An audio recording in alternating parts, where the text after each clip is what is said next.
checking this anywhere? Yeah, not the sound.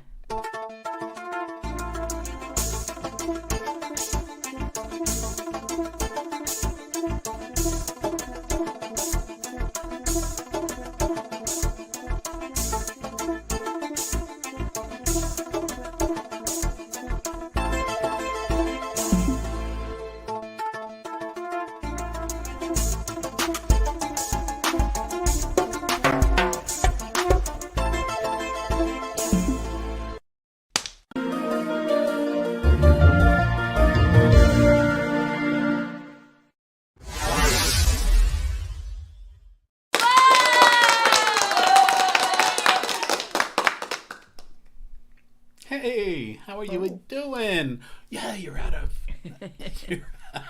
uniform here. Hello. Good afternoon for you on the East Coast where we are. It is episode number 257 of our button show. What does this button do?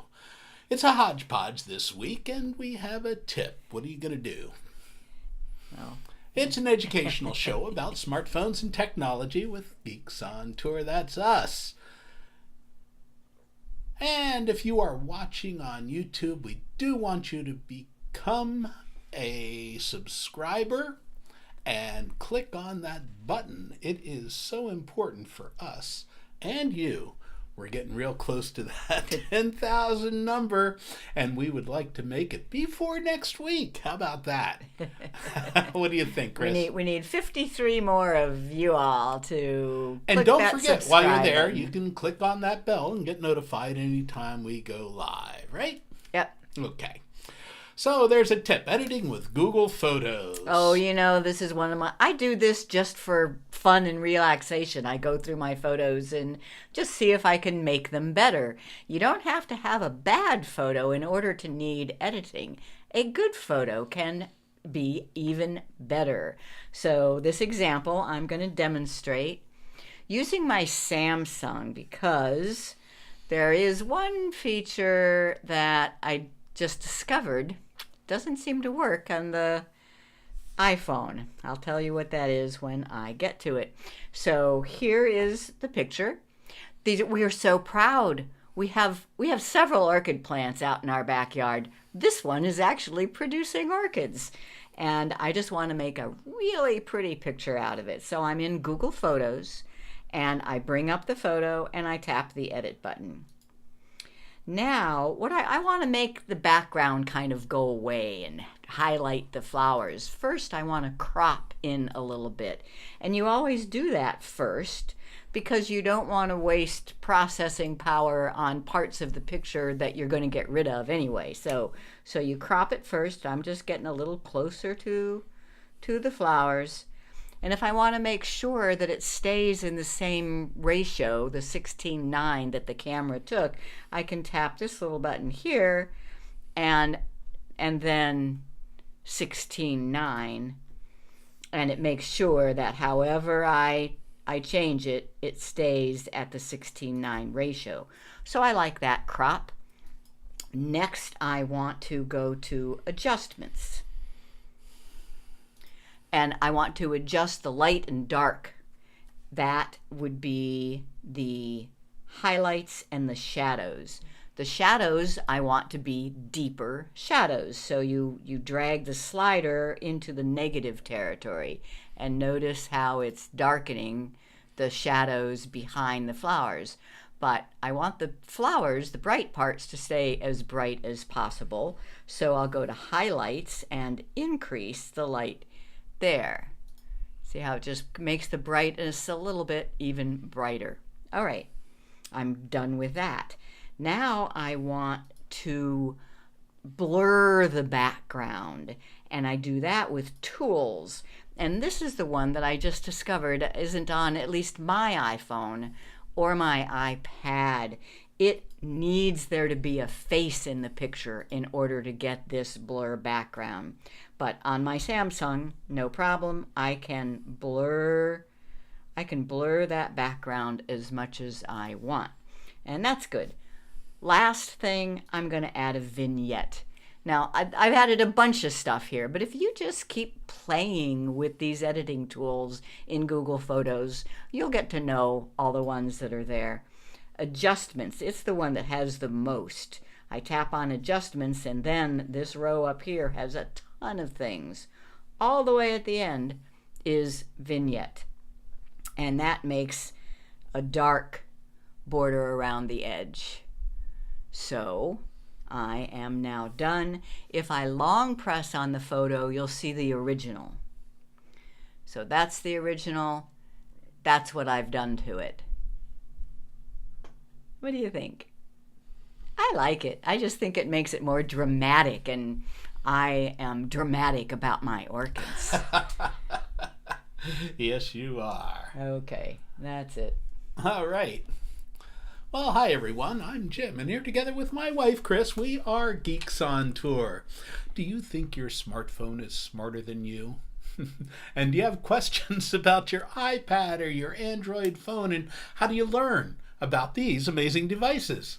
Well, we are geeks who teach, and all of our content is collected on our website. We do this live show every couple of weeks because we think that the best way to learn is on a regular basis. So we pick a topic and go into it, and every so often we do the topic we're doing today, which is just a hodgepodge of tips. Cool. And where are we now? Well, we call ourselves Geeks on Tour because we do a lot of traveling, but we're home pretty much for the whole summer. Yeah. I have some hip surgery going on Yes. a week from tomorrow, actually. So we're going to just Take it easy. take care of him for a while here. She has Now- to take care of me. Now, most people, if they want to take pictures around their house, you'll see a lot of photos of their dog or their cat. Well, we don't have a pet anymore. Unless you call this little curly-tailed lizard that lives in our backyard, he is always there. So we've decided he's our pet, and we take pictures of him. And we played with removing the background, so we can paste him onto another picture and make him look like a huge dragon. You know, it's fun. Okay. We want to say hi to all of our members that are online and viewing right now. Kathleen, Liz, I put a few up there earlier. Hi, Jolin Mead here. He says it's windy and showers in the Shenandoah. That's too bad. It's a holiday weekend. You should have better weather. We have pretty good weather down here. Okay. Detlef's still in Denver with beautiful view of the snow-capped mountains. And Durwood, Maryland. I'm thinking out west. Rainy Sun City. Whoa. Oh, too bad. That's probably Ron Brown there, Tech for Senior. Thank Thank you you so much. so much. You guys are the best. We love you guys, and yeah, go ahead. Okay. There was one comment about the blur. Oh, That you need Google One to unlock the blur feature. Yeah. Yes, absolutely. And I have Google One, and it's still not available on my iPhone unless there's a face. It only surfaces the blur if there's a face to blur the background behind. So I like doing it for flowers. And that works on my Android, but not on my iPhone. And my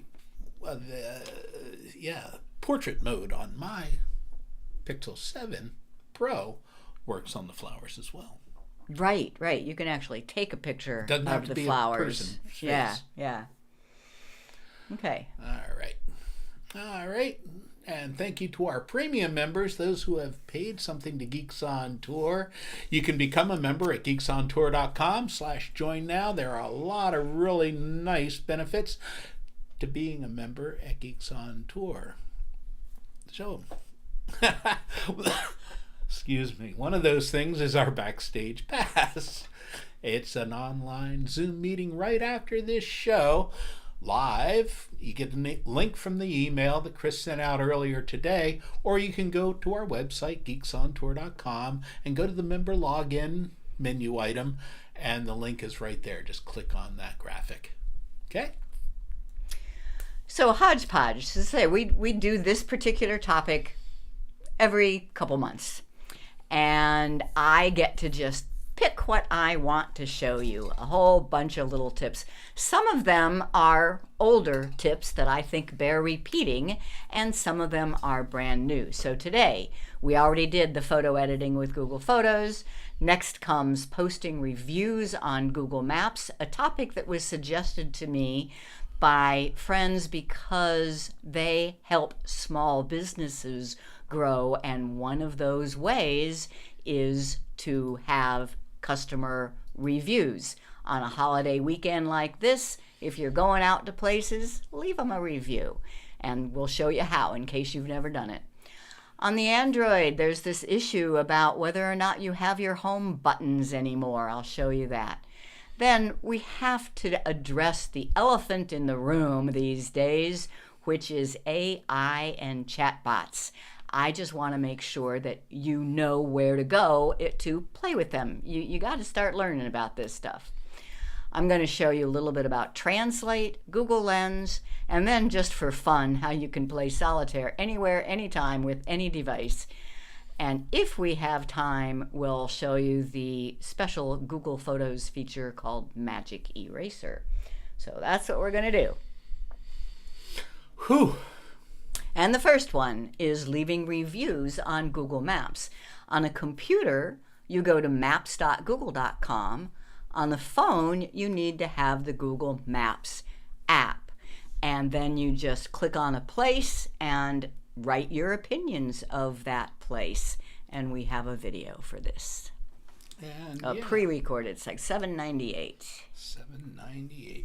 Hi, I'm Chris Gould with Geeks on Tour, also known as Geeks Who Teach. When you're going to a new place, do you look at the reviews on Google Maps to decide whether or not it's going to be a good place for you to go? Whether you do or not, a lot of people do. And it behooves us, therefore, to leave reviews for our favorite places. I'm going to show you how, step by step, on a computer and then on phones, both iPhone and Android. So here I am at Google Maps on a computer, and let's say I want to leave a review for Veterans Park. You just click on it. That opens up its info panel on the left here. You can click on Reviews and then write a review.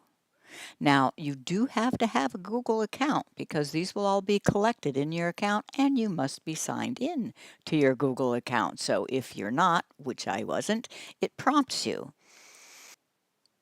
Once you're signed in, you're able to leave a review, and here it tells you that these will be public. Yeah, that's the whole point. So 5 stars, unless you have a reason, you should give people 5 stars. And I want to say, so this is a really nice little neighborhood park where you can walk your dog by the lake shore.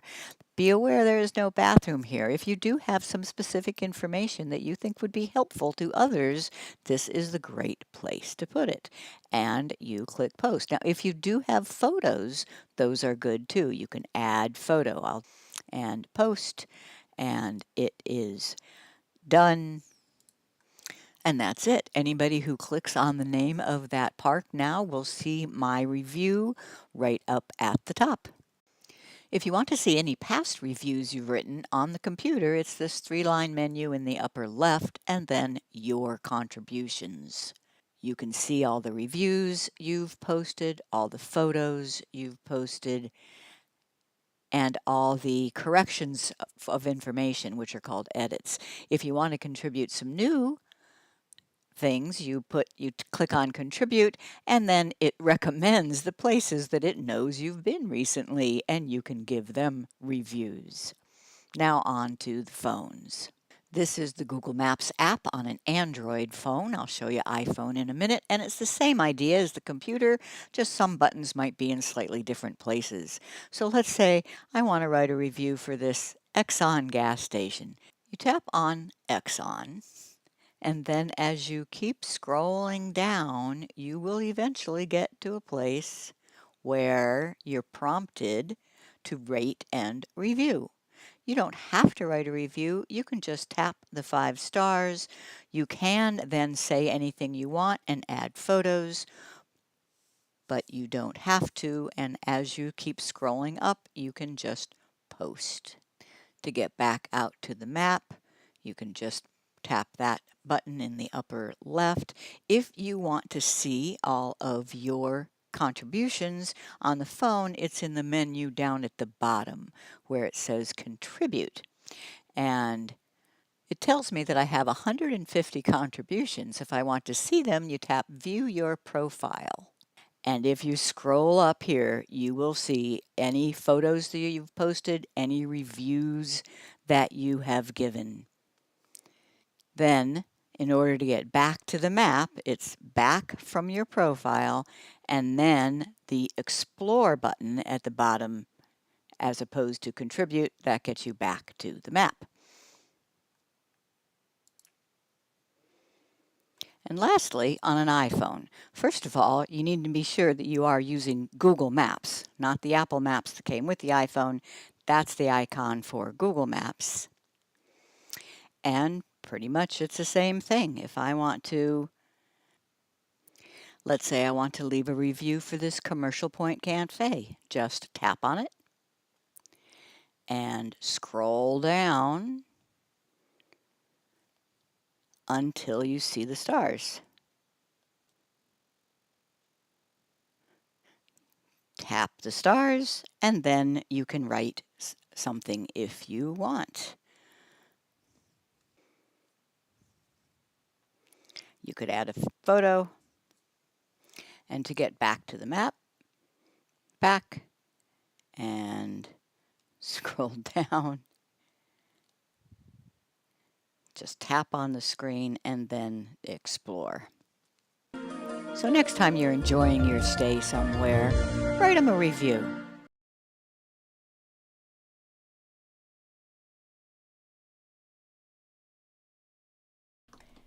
So you may have noticed something there about points. What's that all about, Jim? Points are something that get put on when as you do more. And I'm a local guide, so I put a lot of reviews. Well, not a lot. Other people do a lot more than I do, but I put quite a few reviews in there. And as you get points, you get little tchotchkes, prizes. I have a pair of socks, for Pair of instance. Google Maps socks. And they send you stickers and things, and it's kind of fun. And there are groups that get together. I don't participate much with that, but that's a lot of fun. So Google wants to encourage everybody to leave reviews. So yeah, they have this thing called Google Local Guides, and all you have to do is, Google for Google Local Guides and just sign up. You need a Google account, that's it, and you sign up. Then you start gathering points. So it's kind of cool. And it's all in Google Maps. So yeah, it reminds you. It gives you little notifications that, oh, I see that you visited here. Would you like to leave a review? And they put that stuff up there. So they encourage this, and I think it's a good thing.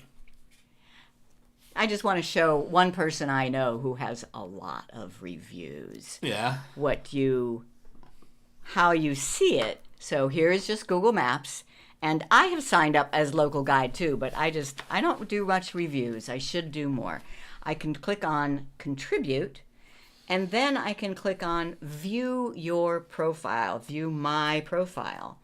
And I have 7 people following wow. my reviews. They're not getting much, but I am following 4 others, so I can tap there. And so, for example, here is Jim Gould. He is a local guide. I can tap on him and see that he has 4,933 and 49 followers. But if you think that's something, take a look at Martin Brossman. He is 14,615. So Martin is a consultant for small businesses and how to grow. And so he knows that this is important for small businesses. Okay.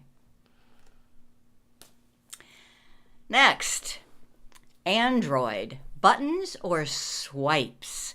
Now, if you have a recent iPhone, it's lost its home button. iPhones used to have a physical home button, and now it's a swipe up. Well, Android seems to be copying that, and I had somebody with a Pixel phone that was just thoroughly discouraged that they had to learn these swipes. It just didn't work. They want their buttons back. You can get it. So let me show you how.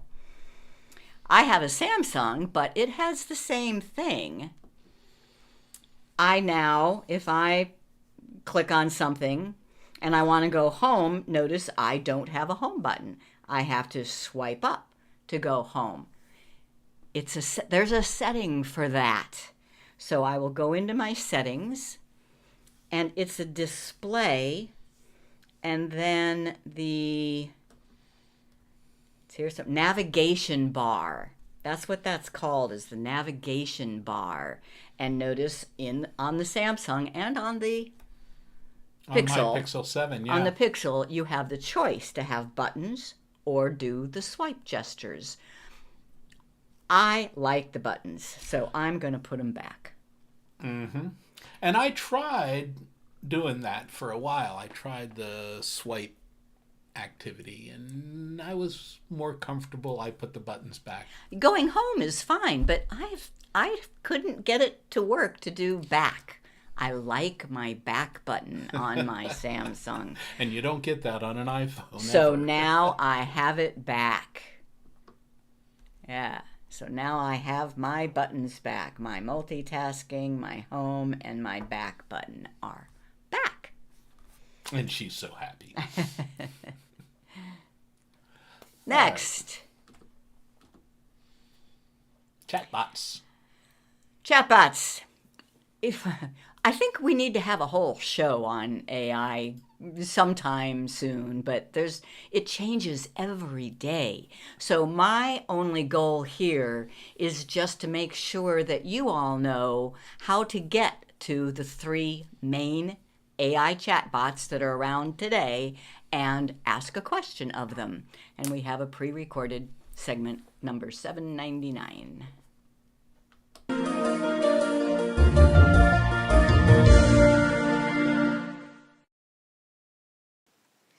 Hi, this is Chris Gould with Geeks on Tour, also known as Geeks Who Teach.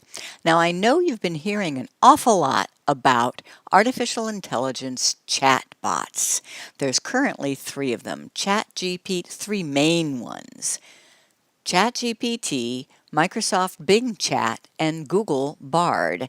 I want to make sure you just know how to get to them and ask a question. Let me show you how. On a computer, you just go to any browser, and it is chat.openai.com. There are other versions of this, but if you just go to chat.openai.com, you are getting ChatGPT version 3, and it is completely free. Now, the first time you go here, you have to make an account. You'll see this screen that says log in or sign up. If you choose sign up, this is the first time you've ever been here, and you have a Google account, you can just continue with Google. That's what I did. I did not want to make another account with another password on the web. I just continued with Google. So you can see on this screen, it knows that I am Chris Gould. Now, this is the screen you see. You click right here and type your question. We have to relearn how to write our questions. This is a chatbot. You want to chat with it. In Google searches, we've learned to be very short and concise. In chats, you need to be a little bit more conversational. So here's my question. I want to write a book about RVing in the USA. Give it some background. Please be polite. Give me 7 chapter titles, be specific, to cover the topic. And then you click this little arrow and it will start working on it. Here are the 7 chapter titles plus a description of the chapter. I didn't even ask it for that. I think this is pretty cool. It might not be the exact chapters I end up with, but it's great for giving you a starting point. Now, how about Google's Bard? That is their chatbot. You go to any web browser and it's bard.google.com. I'm going to ask it the same question. Just as with ChatGPT, you do need to have an account, but my browser, my Chrome browser, is always signed in to my Google account. So I'm right here, and it is completely free. Just type your question and click the arrow.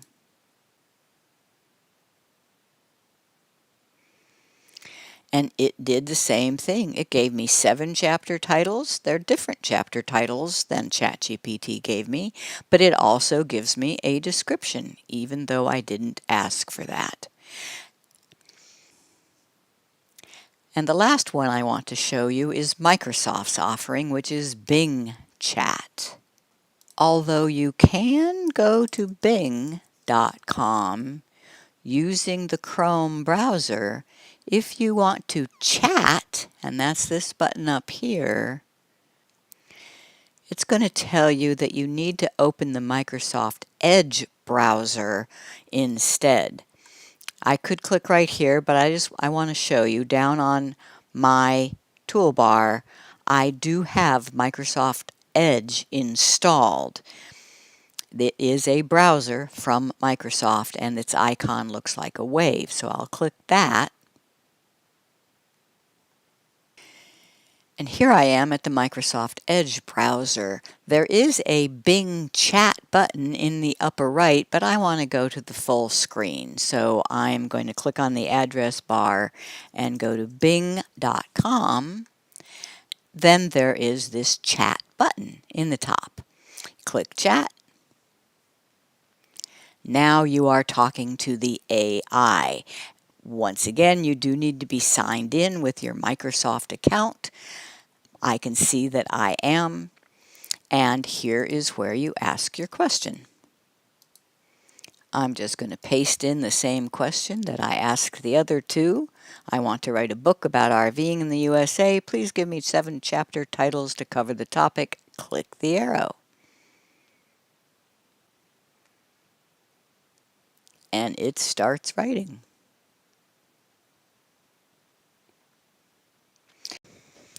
One more thing you can ask Bing Chat to do is to draw for you, to give you graphics.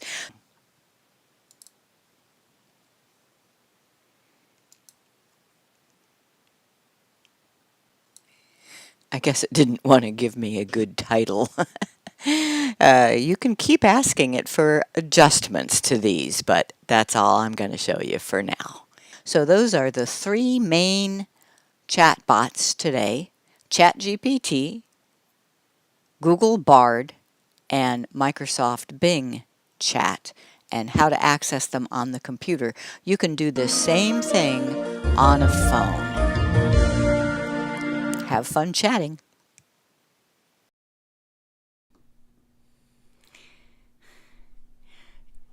You can spend a lot of time. It does become a time suck, that's for sure. But I'm sure you've all been hearing on the news how AI is such a big deal. And I think we all need to have some familiarity with it so that we can be intelligent when we have to make decisions about what's right or wrong with AI. And you have been using the Microsoft one. Actually, this background is from the Microsoft one, yeah. So do you remember what kind of prompt, what kind of question did you ask to get a background like this? I was just asking for a studio background for our show. And I tried a couple of different prompts, and this one was just so mellow and easy. I figured I'd go with this one for a while. I have some other ones that are really kind of cool, but let's see. And that's what it's called. When you ask a question, you put in something, because it might not be a question. It might be a statement or a command. We call those prompts. Yeah. So there are now whole classes being developed about how to write prompts for AI. Mm-hmm. So let's see some of the other ones that I have here. Where'd they go? I guess they're not there. Nope, there it is. Ah? So, yeah. So this was Microsoft Bing Chat, which uses DALL-E for the engine, Right. graphics engine that created that background. And what did you think you asked for? Something Da Vinci-like? Something in the style of Da Vinci, right? And then there's some high-tech stuff that The you electronic. can... Yeah. Huh? Yeah, so we have just a lot of fun with this stuff. And Mike Neighbors asks, which chatbot do we like best? Well, at first, I mean, a long time ago, maybe like a month ago. That was a long time ago when it comes to this stuff, yeah. ChatGPT was hands down the best. Now, I've been using Google Bard a lot, and it has gotten so much better. And the Microsoft Bing Chat, it changes every day. Yeah, the thing about the Bing Chat is you have to use it on the Edge browser. The Edge browser, right. But they have an app for it. It's kind of cool. Translate. All right, next tip is about Translate. And the thing that I just want you to know is that if you have the Translate app, you don't even have to know what language something is in. And you don't have to do any work. Just tell it to open the camera and get the sign focused in the camera. So this example, we were in Slovenia several years ago, and there was this sign, and I had no clue what it said. I really didn't want to take a picture of it. I just wanted to see what it said. And to try to simulate that, I did print out the picture, and Jim is going to hold it. I'm sorry. First, let me show them under here where I get to. So Google Translate is that button right there. And I say, I don't know what language this sign is that I can't read. So notice, I mean, it has hundreds of languages, but you can also tell it to detect the language. I don't know what languages it is. I'm hoping you do. So detect language and then translate into English. And then you also have, you can type in words, or you can open the camera and then you just point the camera at this sign. So Jim's going to hold up the picture and we'll see if we can get you to see what it's doing. Yeah, that way. Stop There. nice.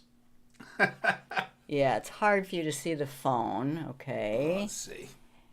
There. And I'm not, where, there.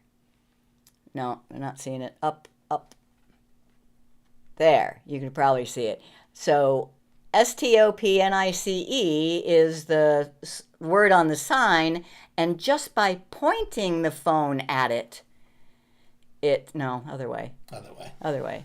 Just there, now you can see it. Just by pointing the phone at it, you can see that means stairs and use at your own risk.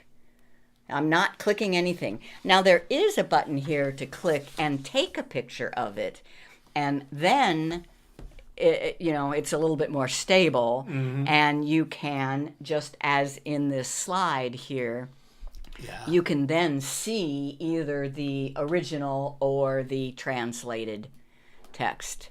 So we use that a lot, especially in the grocery store. Yeah. And you say, what is that? I can't tell from the picture. What is that? And you just open up Google Translate, go to the calendar, focus on the sign of whatever it is that you're looking at in the grocery store. Calendar? And it tells you. Did I say calendar? Yes, you said go to the calendar. The phone, the camera. The camera. Camera. Oh, well. Okay. Okay. So that's Google Lens. Oh, no, that's Translate. Now, it's just one of my very favorite things. So this we've done several times in the past, but in case you've forgotten, Google Lens, using Google Photos is way cool. And here's another pre-recorded segment. That's which one? 757. Got it.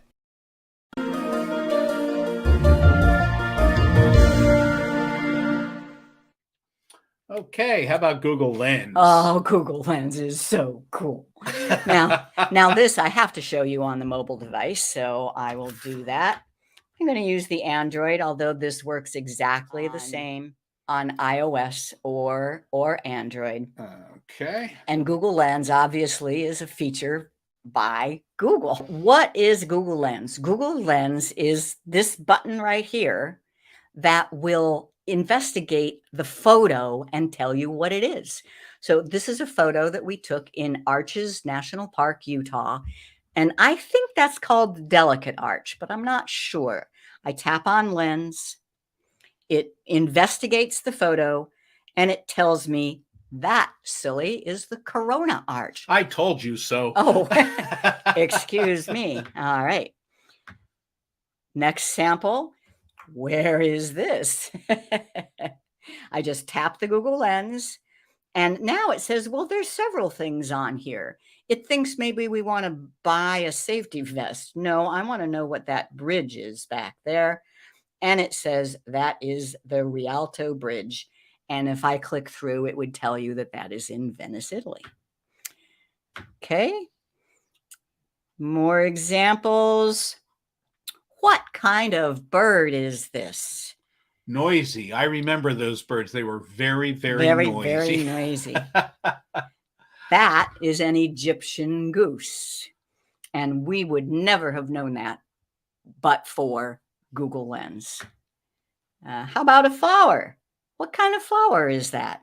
Pretty. Just tap Google Lens. It tells me that's a purple passion flower. But there's more. See this sign here?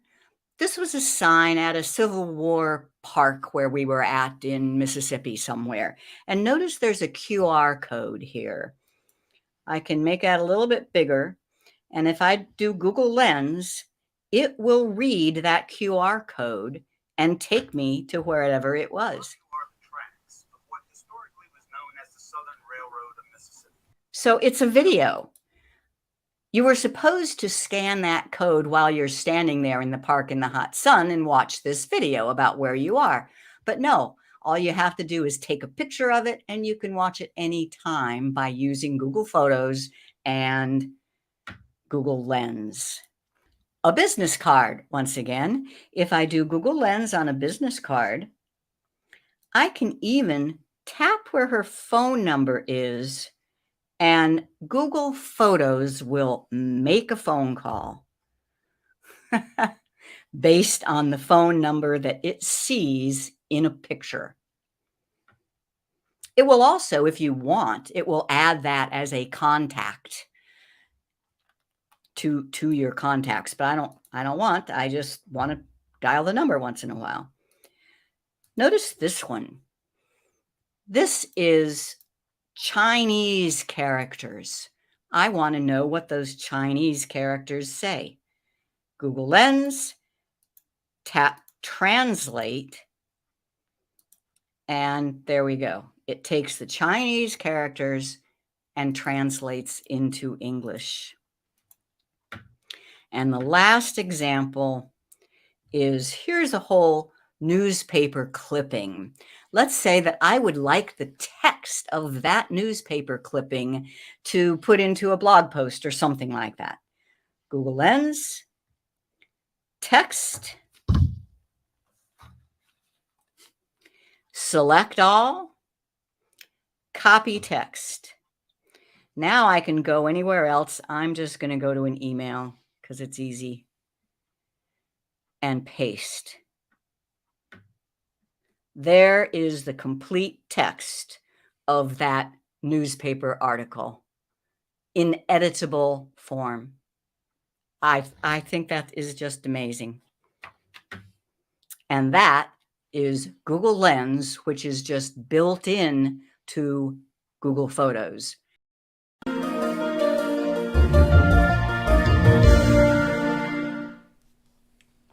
Yep. Yeah, I I know any of you have been following us for any length of time already know about Google Lens, but maybe you've forgotten it. I had forgotten a couple of those things in there. You know, the ability to copy a whole page of text, just take a picture of the page. It is amazing. And somebody made a tutorial video on it. Imagine that. So that you could, hey, a lot of these tutorial videos I make for me to remember now. I know I did that once. How did I do it? Okay, so that's Google Lens. This next one then is strictly for fun. And I put it towards the end because I figure if I showed you guys this right away, you'd be playing solitaire through the whole show. Any device, you do not need to have an app. Let me show you first on the computer. All you do is search for solitaire. And then it just pops up and you can play. Because this is Solitaire by Google. You don't even need to go to any particular website. I have never tried hard. I've only won a couple times, even on the easy. So I always choose easy. And there you go.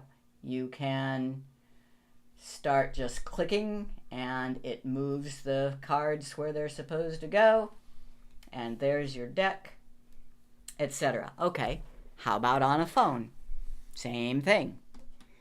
So let's say that you're in the doctor's waiting room and you have some time to kill and you don't want to read or do anything important on your phone. You want to play solitaire. Just Google search for solitaire. And, well, solitaire, let's go all the way out because I want to see it say Google. I don't want to install one. There. I just keep scrolling down and there it is. All I have to do is play. I have not installed any app on my phone. I am just playing solitaire and I do get hooked really quick here. There's nothing I can do with all black. You don't have to play a game here in front of these people. Okay, and the same thing with the iPhone. You can either use the Google search or just the Chrome app, either one. I used Google search and I had already done it, so here it is. Anyway, I just think that is very cool that you don't need to install any app. You can play solitaire anytime you feel like it with whatever device you happen to have.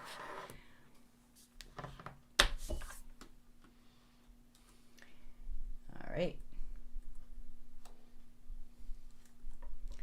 Where'd I go? I lost it. There we go.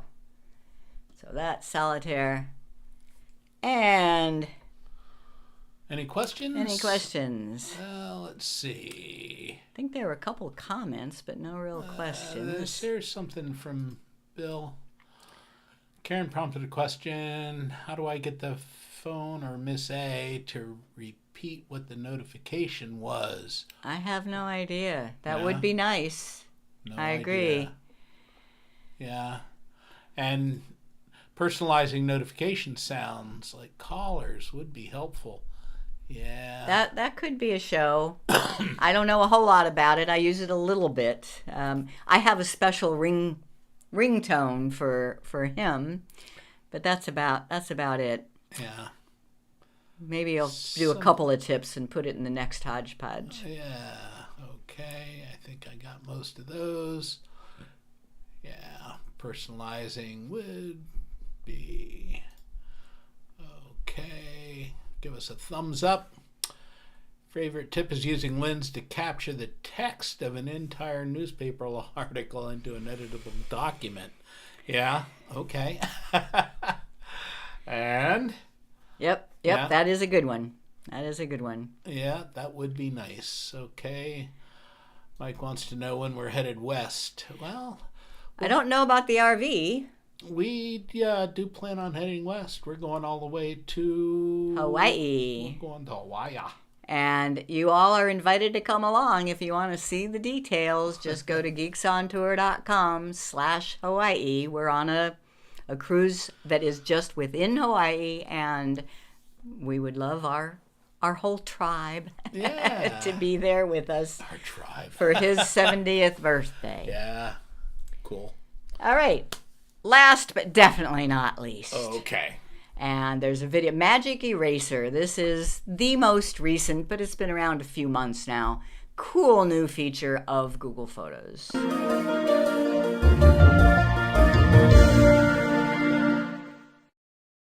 Magic Eraser started out only available on the Pixel. It is now available for all phones, not just Pixels. So we want to show you. I'm going to use my Samsung for this one, but it does work just the same on the iPhone. Oh, you do need to be a paid subscriber. If you are just using the free Google Photos 15 gigabyte account, then you will see this option when you go into edit, but it won't work. It will say, hey, you need to pay if you want to have this option. There's lots of editing tools that are for paid subscribers only. Now, being a paid subscriber is only $2 a month. You know, it's worth it. It is worth it for these tools. Okay, see if you agree. Watch this. So I go into Google Photos. Here's a photo of us on the beach. And notice those two people in the background. I tap on Edit, and then Magic Eraser appears right away if it's a photo that is appropriate for Magic Eraser. But if it doesn't, then it's under the Tools. It's under Tools, and you'll notice a multicolored 1. That means you must be a Google One subscriber. That's what I was talking about, minimum $2 a month, in order for this feature to work. All I have to do is tap Magic Eraser. It investigates the picture and it says, I'll bet you would like to have those people in the background gone. Notice how the people in the background have been outlined. I tap Erase All, and they're gone. This was a picture we took in Bali of a statue that was awesome. I want to get rid of this guy. This is not a friend. This is just somebody that got into my picture.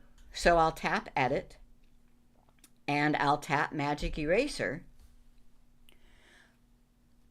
But you'll see the suggestions that it finds is not what I wanted. Since this guy is so big, it thinks that that's somebody who belongs in the picture and it wants to delete these other folks. No, that's not what I want. So what I do is I just rub over him. And notice I am not exactly outlining him, but Magic Eraser does exactly outline him and gets rid of him. All right. And the last one is probably the most amazing, and that is telephone wires. It totally ruins this photo of a beautiful doorway. And so all of these wires, edit, and now Magic Eraser doesn't come up right in the beginning here. So I'll scroll over to Tools, and there's Magic Eraser. And it will find all those telephone wires. It highlights them. I tap Erase All, and they're gone. But notice there's a couple little things that it didn't get a couple over here. Well, that's fine. I can just rub and it goes away. Rub on that one. I'm not getting it quite right. There we go. And there's a little piece up in the sky here. And that one. So you can keep cleaning it up, but it does the bulk of the work for you. Now, I would still want to straighten and crop and do some other things, but my point is the Magic Eraser is just awesome.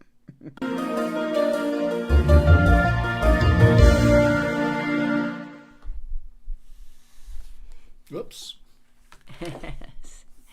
Yes, I see that several people say that they use Magic Eraser. Oh yeah, love it. And it's starting to pop up in all sorts of other apps too. Richard mentions that he has Magic Eraser on his Samsung S21 Ultra. I think maybe what you're talking about is the built-in photo gallery on Samsung does have a similar feature called Object Eraser, and it was even there before the Magic Eraser in Google Photos. I think Google Photos 1 is a bit better, just with all sorts of other things. I've tried a bunch of them, and I think the Google Photos 1 is the best. Mm-hmm. Oh, good. Dee, thanks for mentioning that you hadn't seen that yet. So that's... In fact, you always keep telling me it's okay to repeat old things, because just mentioning it once, it doesn't stick, or there's people who didn't see it the first time around. Yeah. Great. She always hollers at me when I say, "What?" Okay, Richard says it says Magic Eraser. Well, then you're in Google Photos. Yeah. Google Photos on your Samsung. Okay, I thought you were talking about... Because, Google Photos is on any Android phone. Right. All right. Anything else? Is that all? No, just put that up, man.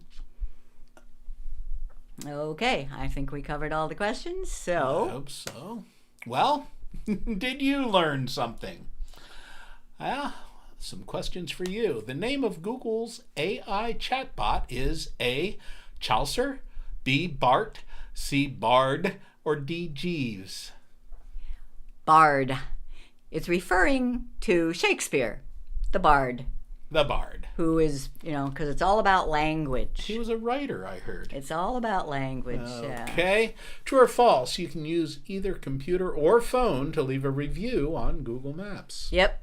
You just need the app, the Google Maps app on the phone. Okay.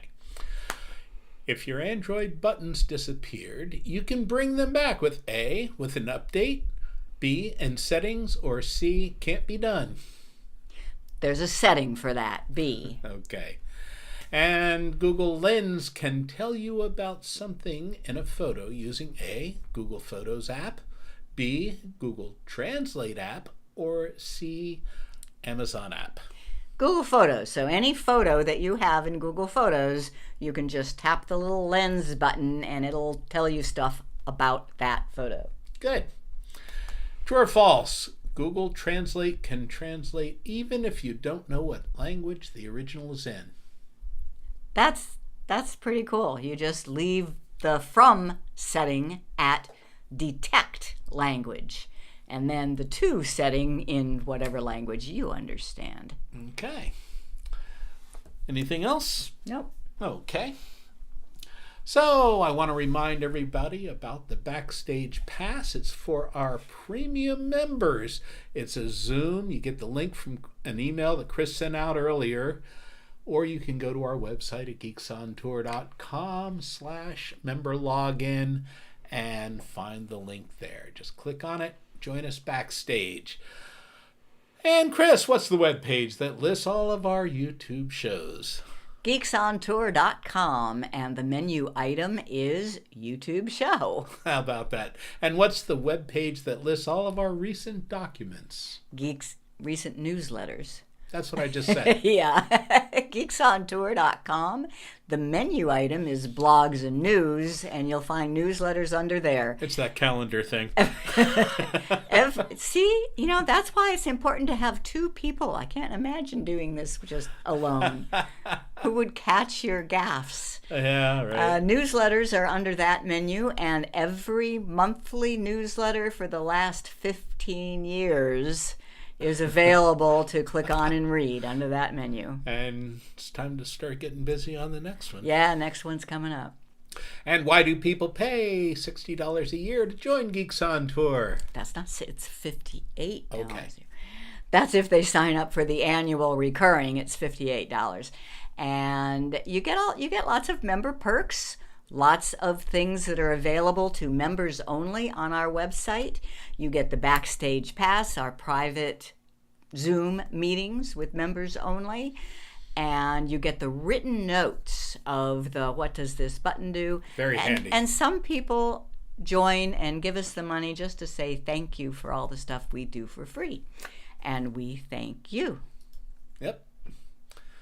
Okay, so become a member, geeksontour.com/join now. It's $58 if it's a recurring. You need a PayPal account to do that, but you don't need a PayPal account to just sign up for 1 year. For $68, give it a shot. Any credit card will do. So sign up for our newsletters. Members get the books and a lot of other things. Subscribe to this channel, please. So close to 10,000. Yeah. We haven't decided what we're I don't know. We'll How probably about some suggestions? We'll What probably do you think we sleep should through. do? Yeah, what should we do when we see the 10,000? I don't know if we can find out who the 10,000th subscriber is. Well, there might be a way. Yeah. Well, anyway, that's it for this week. I'm Jim. I'm Chris. And we are Geeks on Tour. Thanks for coming. And we will see you next time. I hope. Episode. That's it for us.